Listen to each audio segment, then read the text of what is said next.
So mga katropa, mamimili si Ma'am Shelo kasi hindi kami makakapasok sa SM ngayon mga katropa. Kasi wala kaming pera, mahal doon. Dito na lang kami sa bangketa.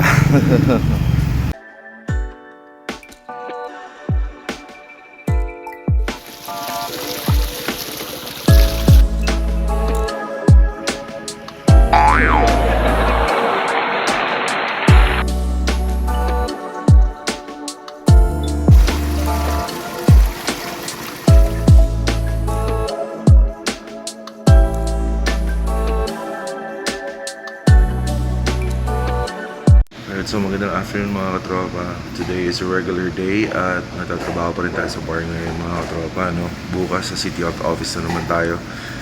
Currently ay naglilinis si Jay, no, sa likod ko ngayon. Nalilinisan niya yung area. Ganoon naman talaga lagi. Before we start every shift, nagdi-disinfect kami ng area, naglilinis kami ng area, gano'n.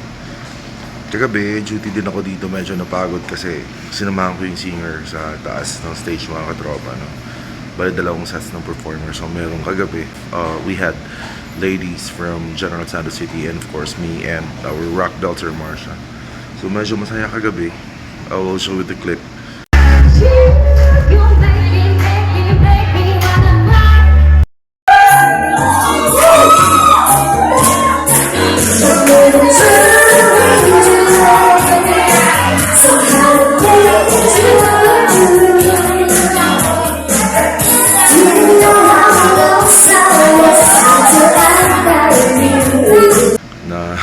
Daming sumayaw, no?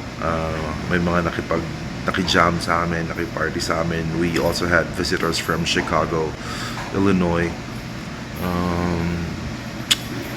Yun. So ngayon is a regular duty day dito sa bar.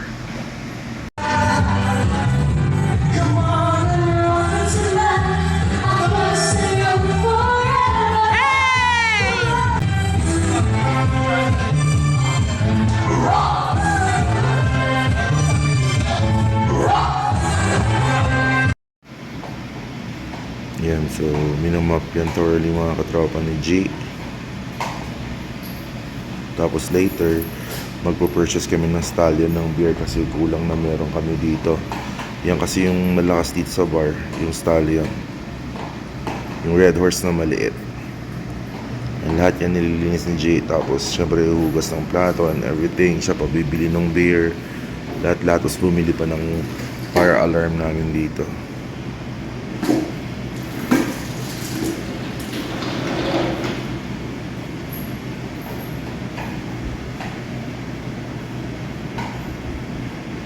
So like dito sa first mga katropa, yun na lang sa Milet meron kami. And then sa baba. Pero sa kabila meron pa, yun o. Ayan. Medyo madami-dami din naman ang naubos kagabi mga katropa. Ngayon, dito may San Miguel apple kami dyan, yung apple flavor. Tapos yung Pilsen. We have Red Horse. So siyang video na to hindi hindi to sponsored ng San Miguel. Pero ito yung drinks namin kasi dito. Yung brand ng drinks. So ito na lang meron tayo. Kaya kailangan natin itong i-replenish mga katropa. So 3 case lang bibilin natin. We have pineapple orange. This one is 70 pesos each. This one is also 70. Same lang din. Isang bucket namin 420. Tapos may libreng crope ka na dun. Water naman namin is 30 or 25 pesos. Yeah. Medyo pricey dito. Siyempre, you're paying the place. Tapos naka-centralize pa tayo, naka-aircon tayo mga katropa, no? CCTV. Monitor. So ngayon, dalawa lang kami ni Jay. Later pa pupunta ang iba. I have to be early kasi nga we managed the place, kaya gano'n. Trivia mga katropa, ang renovation lang nito alone is worth 6 million pesos. The renovation alone. Dito lang sa bar ha, hindi kasali yung buong building. And sound system natin mga katropa, this including the lights, cost 700,000 pesos. So, expensive siya.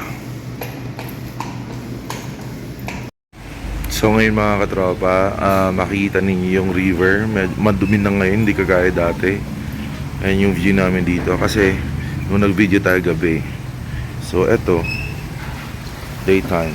Yan, tignan yung mga katropa. Ang dumi-dumi na ng ilog dito. Basura. Yan.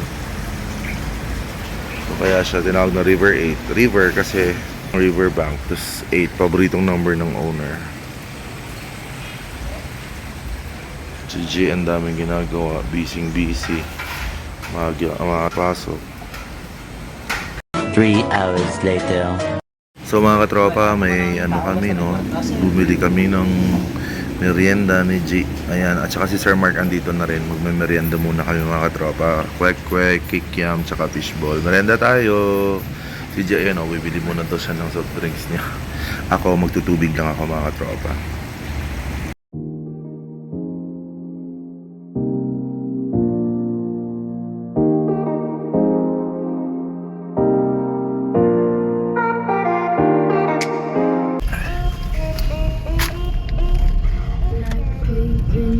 So galing tayo duty, delivery tayo ng pamasahe ni Kuya Dudoy kasi nagbabantay na ako ng tricycle, pero sabi niya sa akin sabay na lang daw ako kasi pauwi na rin naman siya kakatapos na ng grupo namin. Thank you to Kuya Dudoy. Busy dito na area kasi off taking ng let sa mga teachers, mga tropa dyan sa cultural center dyan, oh. Yan, yung building na yan punong-puno ngayon, oh.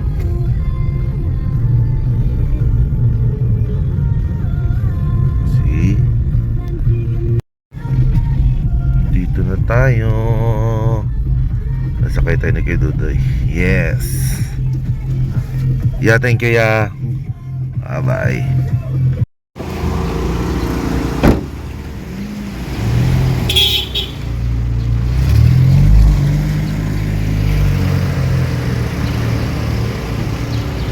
Hindi na tayo mga katropa kasi mamayang gabi sa bar na naman tayo.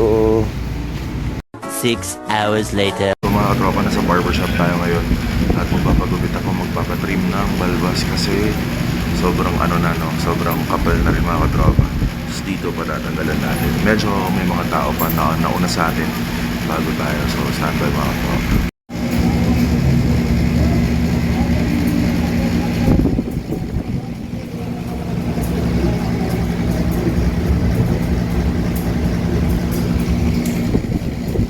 Barbero natin si Joe mga katropa.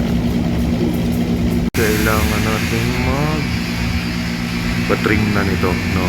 Papashave ko to, pero hindi tatanggalin, bali maminusan lang to gamit ang clipper yung para sa hair. Tapos dito titrim dito na area, so may mga excess hair na rin na tumutubo mga katropa. At saka ito rin kasi dito na lang tumutubo ang buhok ko, dito wala. Kaya dito papashave natin, tapos dito papaminusan natin. And from here, diretso na rin ako ng bar mga katropa, no? So yun. So tayo na mga katropa. Tayo na.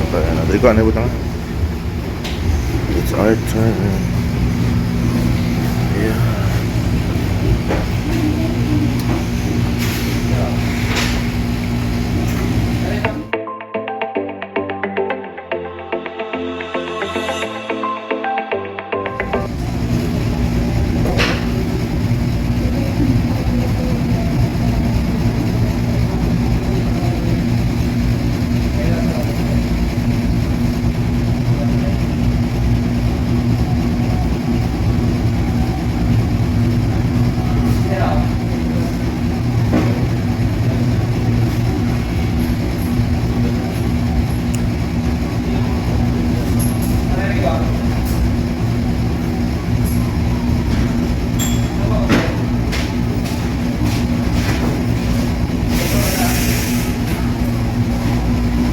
The next day. Yahin na for Davao. So mga katropa, magandang araw po sa inyong lahat. Medyo matagal ako hindi nakapag-update sa inyo kasi nabisi tayo sa ating dalawang trabaho mga katropa. Mag-update pala ako sa inyo. Ngayong araw na to ay nandito tayo sa Davao City kasi may pasyente kaming tatlo na kukunin sa SPMC or sa Southern Philippine Medical Center mga katropa, the biggest hospital in Mindanao. It's a public hospital. Ngayon matagal pa sila bago makakalabas kasi inaantay pa yung medical abstract. Kaya tumambay muna kami dito sa may Jollibee kasama si Kuya Dudoy. Malakas ang hangin dito, vacant lot ng mga katropa sa likod ko. Story and convenience. Papakita ko sa inyo sa harap. Ayan o. So, bale, dito tumatambay mga riders, Food Panda, tsaka Grab.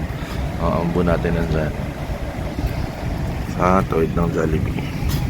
Silipin natin si Ma'am Shelo sa loob.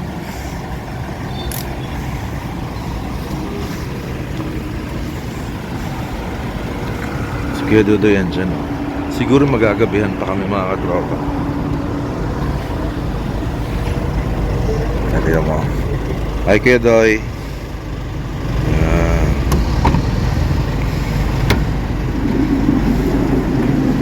Hi Ma'am Shelo. Relax tayo Kumusta ang buhay dyan? Gio pa rin. Grabe ang mga J.O. mga tropa. Ayun ako. So mga tropa, pumasok na ako sa ambulance kasi mainit sa labas. Mainit, malalinsangan pero malakas ang hangin. Yan yung kinaganda dito sa Davao City kasi kahit mainit talagang bumubuga ng malakas yung ihip ng hangin. Ngayon magkukwenta ko mga katropa, dun sa trabaho natin sa bar, magkuklose kami kasi nga Ramadan ngayon, yung may-ari, ang wife niya is Muslim. So, in honor and in respect sa religion, so magkuklose muna kami for a few months mga katropa habang nagsa-celebrate ng Ramadan. Tapos po, tawag na ito, maghahanap ng bagong area. Kasi dun sa area namin medyo, kasi superstitious yung owner, tapos parang may nararamdaman ka talagang something. Tapos katabi pa talaga ng ilog. So baka may mga elementals or anything na hindi natin alam. Basta according sa owner, may ganun daw. Kaya kailangan natin makapaghanap ng bagong area. So as the operations manager, kailangan natin tumulong para makapaghanap ng area. Meron na rin akong mga napasahang letter sa mga different owners ng mga lands, no? Which happens to be also our family friends. Saying hello pala to Tito Boy, to Tita LCC, and of course to Tito Sunny Lao. Salamat po. We will be having business meeting soon with regard to that. So kaya ganun mga katropa, ma-absent muna tayo dun sa pag-update ko sa inyo sa vlog. Pero magbubukas ulit tayo ng bagong update sa vlog patungkol sa bar na bago, no? So maghahanap ng area and magko-construct ng bagong bar. So if ever mag-close na naman dun sa bar natin, mag-focus ulit tayo sa City Health Office. So ngayon mga katropa, kagabi duty ko sa bar, ngayon naman sa City Health. As what I've said kanina, may patients tayong tatlo na susunduin pero hindi pa sila lalabas ngayon. Inuulit ko lang sinabi ko kanina kasi nga may mga medical abstracts pa sila at laboratories na kailangang asikasuhin, no? So mag-aantay tayo, probably baka abutin na tayo ng gabi pauwi, pabalik, pero ganun pa man, 24 hours on duty natin, so okay lang. Ngayon tumatambay kami kasi inaantay namin yung information ng patient. Kaya ano nga ba, umatake kanina yung gastroenteritis ko or gastritis, o ko ba GERD, whatever that may be, or baka sa gallstone ko, masakit dito nga katropa. Uminom lang ako ng Buscopan, medyo na okay na lang konti, pero konti lang naman, hindi pa talaga thoroughly. Again, nasa parking area tayo dito banda sa Lanang, no? Lanang area tayo mga katropa kasi ito rin malapit sa SPMC. Ang tawid nito pala SM Lanang. Kaya lang, tutor ko kayo para makita ninyo yung area. Parang sunod-sunod na lang itong vlog na to kasi konti-konti pa, anong tawag na ito, parang paputol-putol pala yung pagkuha ko ng vlog. May shots tayo sa bar, may shots tayo sa City Health Office, kaya ganun. Ipagtatagpi-tagpi ko muna para makita ninyo kung anong pagkakasunod-sunod ng vlog. So ngayon mga katropa, papakita ko sa inyo yung SM Lanang. Tatry natin pumunta doon, tapos akit tayo sa overpass. Ngayon, sasama kami ni Ma'am Shelo para... Salamat. Yes. Kasi mga tropa, malawak masyado ang Davao City. Largest city in terms of land area. So isang parte lang to ng Davao. Sobrang laki, sobrang lawak ng Davao mga tropa. Mas malawak pa sa Maynila, mas malawak pa sa Cebu. O ngayon dito tayo banda sa Lanang. Si Ma'am Shelo, parang feel na feel niya ang Jollibee niya. Okay. So, eto, nakikita niyo yung area. Yan. So, pwede tayong umakyat dyan. Ang tawid niyan mga katropa ay SM Lanang. Parang di na tayo nag-video ba? Oo nga eh. Ako parang di rin ako nagugluta, no? Kapainit.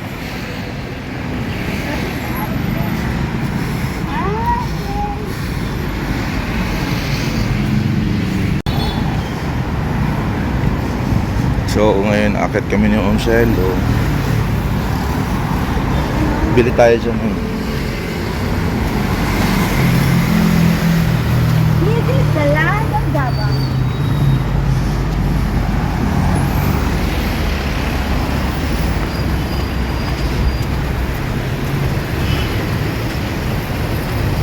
So, eto mga katropa.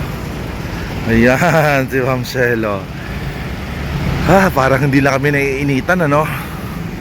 SM Lanang dyan mga katropa. Construct na naman ng mga buildings doon, no?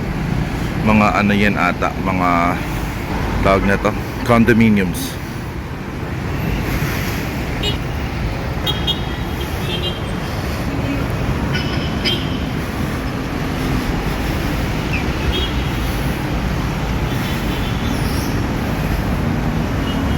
Ayan. So kita ninyo mga tropa, SM. Ang BPO company natin before, prior, after graduation ko sa Ateneo dati, dito na rin din. Saan ka? So mga katropa, mamimili si Ma'am Shelo kasi hindi kami makakapasok sa SM ngayon mga katropa. Kasi wala kaming pera, mahal doon. Dito na lang kami sa Bangketa. Ano yun, Ma'am She? Ay, ipit-ipit mo. Para sa baby, ito maganda. Oh. Yan. Ayan oh. Ay.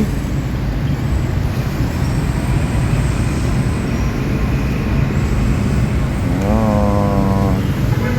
Watch sila, oh.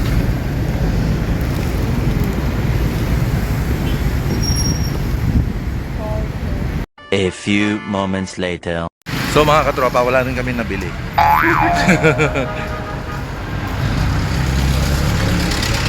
Nag-ikot na kami dito. Pabalik ko sa Ampo si Ma'am Shelo ninyo, ang ating pretty rat tech and nurse.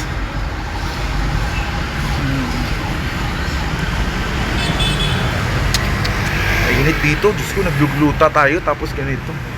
Ayan din. Oy, shout out pala kay Tol Philip. Maraming salamat, kapatid ni Ma'am Shelo. At narigaluhan niya tayo nung 2 bottles ng glutathione worth 4,300. Thank you Ma'am Shelo. Thank you Tol Philip. May ambul pa sa likod namin. Ma'am Shelo, arta oh. Tanawar tala oh. So pasok kami dito mga katropa sa Family Mart. We'll try to see what's in store for us. Yes.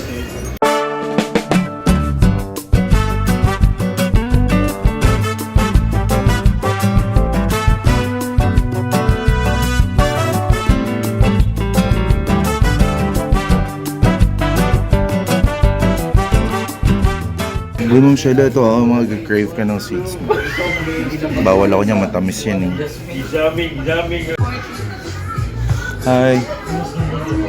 Same price lang din yan sa kanina. Eto, tsaka yan. I see, okay.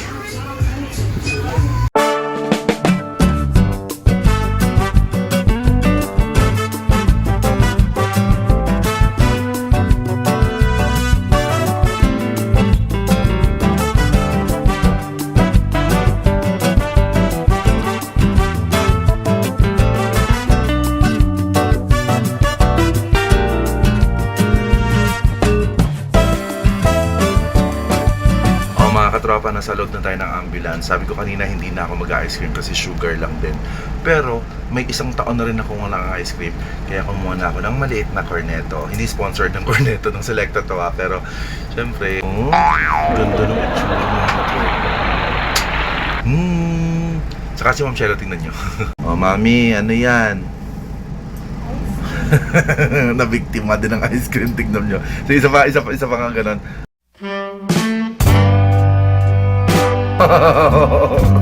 Yung sinasabi ko sa inyo kanina mga tropa, dyan ang tambahin ng Grab, ng Foodpanda.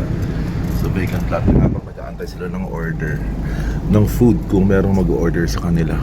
Ngayon bagong kinoconstruct na naman, oh. Hindi ko alam kung anong building yan dito sa Lanang, Davao City. Okay.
So mga tropa, mainit.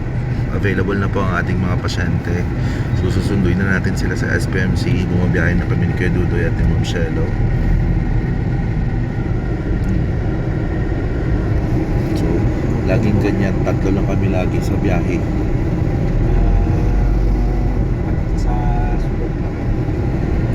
Tapos pagdating namin mga katropa, 24 hours duty pa rin.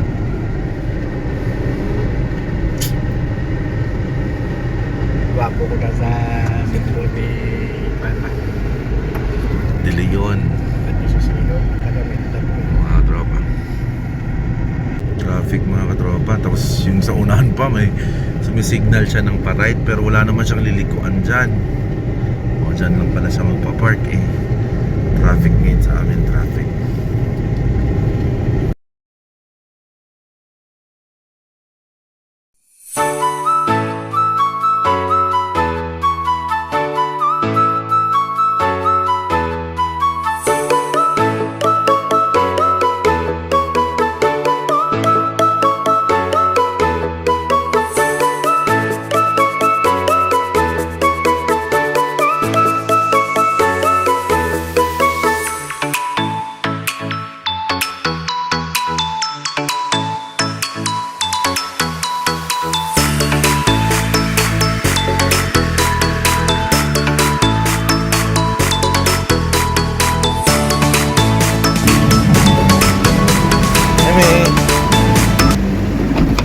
Good afternoon.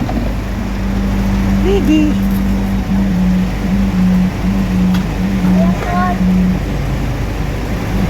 So baka katropa, palabas na tayo ng SPMC. Eto SPMC pa rin yan. Sa Tawid. Ito ang oras ng panalangin. Panalangin para sa media at sining. Wala pa man. Ang mga petisyon na nilalaman ng panalangin ko ay hinanap sa mga katuroan ng salita ng Diyos, ang Biblia. Ang salita ng Diyos mula sa Efeso talatang 25 at 27 at unang Timoteo 4 Depende ka ron eh. 12. Kaya huwag na kayong magsisinungaling. Ang bawat isa ay magsabi ng katotohanan. Huwag kayong gumamit ng masasamang salita,